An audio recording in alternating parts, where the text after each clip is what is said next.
नमस्कार, मी सहयोगिता आणि आपण पाहता चाळीसगाव डांगांची ओळख सुराज्य मराठी। पाहुयात आजची घडामोड। पंजाबराव डक यांचा हवामान अंदाज। संपूर्ण राज्यात 18 ते 31 मे दरम्यान मुसळधार पावसाची शक्यता। राज्यात 18 मे 2025 पासून ते 31 मे 2025 पर्यंत संपूर्ण महाराष्ट्रात मुसळधार पावसाचा इशारा हवामान अभ्यासक पंजाबराव डक यांनी दिला आहे। त्यांच्या अंदाजानुसार या काळात राज्याच्या विविध भागांमध्ये विजेसह जोरदार पावसाचे प्रमाण वाढण्याची शक्यता आहे। खास करून मराठवाडा, विदर्भ, पश्चिम महाराष्ट्र आणि कोकण भागात ढगाळ वातावरण निर्माण होऊन ढगफुटी सदृश्य पावसाचे प्रमाण वाढू शकते। शेतकऱ्यांनी व नागरिकांनी योग्य ती काळजी घ्यावी अशा सूचना देखील त्यांनी दिल्या आहेत। महत्त्वाच्या सूचना: शेतकऱ्यांनी उघड्यावर ठेवलेले धान्य आणि शेतीची अवजारे सुरक्षित स्थळी हलवावीत। विजेच्या कडकडाटासह वाऱ्याचा वेग वाढू शकतो, त्यामुळे नागरिकांनी घराबाहेर पडताना काळजी घ्यावी। प्रशासनाने देखील सतर्क राहून पूरप्रवण भागात तयारी ठेवावी। राज्यात आधीच उष्म्याची तीव्रता वाढलेली असताना या मुसळधार पावसामुळे वातावरणात मोठा बदल होण्याची शक्यता आहे। पंजाबराव डक यांच्या अचूक अंदाजामुळे राज्यातील नागरिकांमध्ये विश्वास निर्माण झाला असून त्यांच्या या नव्या अंदाजाकडे सर्वांचे लक्ष लागून राहिले आहे। नमस्कार, मी पंजाब डक। आज आहे 18 मे 2025 आणि मी आता हरिद्वार येथे आहे आणि हरिद्वारहून आता दिल्लीकडे जात आहे। तर या ठिकाणाहून परत आपल्या महाराष्ट्रातल्या शेतकऱ्याला अंदाज देणार आहे। तर राज्यातल्या सर्व शेतकऱ्याला सांगू इच्छितो की तुम्ही काय करा, जशी वेळ भेटेल तशी तुम्ही शेत तयार करून ठेवा, कारण की राज्यामध्ये आज 18 मे पासून तर 31 मे पर्यंत धो पाऊस पडणार आहे, मुसळधार पडणार आहे, म्हणून हा अंदाज लक्षात घ्यायचा। सांगायचं झालं तर पाऊस मुसळधार कसा असणार, पहिल्यांदा मुसळधार पाऊस सांगतो। सुरुवातीला जास्त मुसळधार पाऊस मुंबईला जास्त पडणार आहे, म्हणून मुंबईकरांनी पहिल्या पावसामध्ये तुमचं जनजीवन विस्कळीत होणार आहे, म्हणून तुम्ही याची काळजी घ्यावी, कारण की 18 मे ते 30 मे दरम्यान मुंबईला अतिमुसळधार पाऊस पडणार आहे, म्हणून हे अंदाज लक्षात घ्यायचा। त्याच्यानंतर नाशिक जिल्ह्यासाठी देखील अतिमुसळधार पाऊस पडणार आहे, म्हणून हा अंदाज लक्षात घ्यायचा।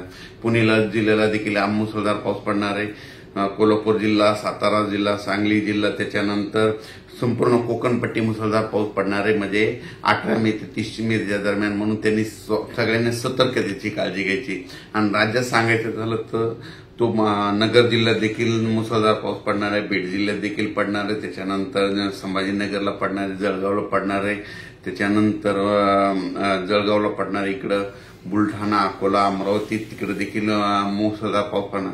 म्हणजे सांगायचं झालं तर 18 मे पासून तर 30 मे पर्यंत 18 पासून जवळपास 12 दिवस दररोज 2-2 दिवस भाग बदलत ओढे नाले वाहतील असा पाऊस पहिली वेळ मेच्या शेवटच्या आठवड्यात येणार आहे, म्हणून हा अंदाज लक्षात घ्यायचा। मग सांगायचं झालं तर पूर्व विदर्भ, पश्चिम विदर्भ, दक्षिण महाराष्ट्र, उत्तर महाराष्ट्र, कोकणपट्टी, खानदेश, मराठवाडा सगळीकडेच म्हणजे जोराचा पाऊस पडणार आहे। कोणतंही गाव याच्यातून वंचित राहणार नाही, म्हणून हा अंदाज लक्षात घ्यायचा। सांगायचं झालं तर म्हणजे आज आहे 18 मे 2025, म्हणजे आजपासून जवळपास 12 दिवस राज्यात दररोज वेगवेगळ्या भागात जोराचा पाऊस पडणार आहे। वड्याला पाणी येणार आहे, नाल्याला पाणी येणार आहे, नदीला देखील म्हणजे ना त्याच्यानंतर 22 मे ते 30 मे दरम्यान नद्याला देखील पाणी येणार आहे, म्हणून हा अंदाज लक्षात घ्यायचा। म्हणजे बऱ्याच काही अशा नद्या आहेत त्यांना देखील म्हणजे ओढे नाले वाहणार आहेत, म्हणून हे लक्षात घ्यायचं। आणि नद्याला देखील पाऊस येणार आहे, म्हणून हा अंदाज लक्षात घ्यायचा। पण काय झालं, परिस्थिती अशी की महाराष्ट्रातल्या शेतकऱ्याचे आणखीन शेत दुरुस्त नाहीत। शेतकऱ्याला सांगू इच्छितो, ह्या म्हणजे 12 दिवसामध्ये काही भागामध्ये पाऊस नसणार, त्यावेळेस तुम्ही काय करा, रोटावेटर, कल्टिवेटर करून तुम्ही तुमचे शेत तयार करून ठेवा, कारण की राज्यामध्ये म्हणजे 18 मे ते 30 मेचा खूप जोराचा पाऊस पडणार आहे। एवढा मान्सूनपूर्व पाऊस तुम्हाला कधी पाहायला भेटणार नाही, इतका पाऊस हा तुम्हाला या ठिकाणी दिसणार आहे। हा मुसळधार पाऊस तुम्हाला सांगायचं झालं तर कोल्हापूर जिल्ह्याला खूप पडणार आहे, त्याच्यामुळे कोल्हापूर देखील नदीला पाणी येणार आहे, म्हणून कोल्हापूरवाल्यांनी लक्षात द्यायची। पुणे जिल्ह्याला देखील झोडपून काढणार आहे, पुणे जिल्ह्यामध्ये देखील अतिमुसळधार पाऊस पडणार आहे।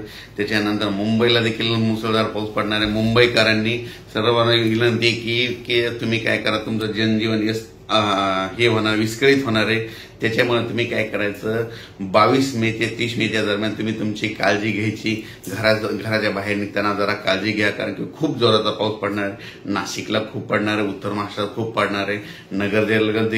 नगर जिल्ह्यात पहिली वेळ असेल की पहिल्या पावसामध्ये तुमचे उडे नाले तुंब भरून जाणार आहे. छोट्या छोट्या बंधाऱ्यामध्ये पाणी देखील येणार आहेत. म्हणून नगर जिल्ह्यासाठी अंदाजे बाली सगळ्यात जास्त बीड जिल्ह्यात काय झालं, पाणी टंचाई असल्यामुळे बीड जिल्ह्याला सगळ्यात आनंदाची बातमी म्हणजे त्यामध्ये कडाष्टी देखील म्हणजे त्या ठिकाणी छोटे छोटे बंधारे सगळे ह्या पावसामध्ये तुरुंब भरून जातील, कारण की इतका जोराचा पाऊस पडणार आहे. म्हणून हा अंदाज लक्षात घ्यायचा.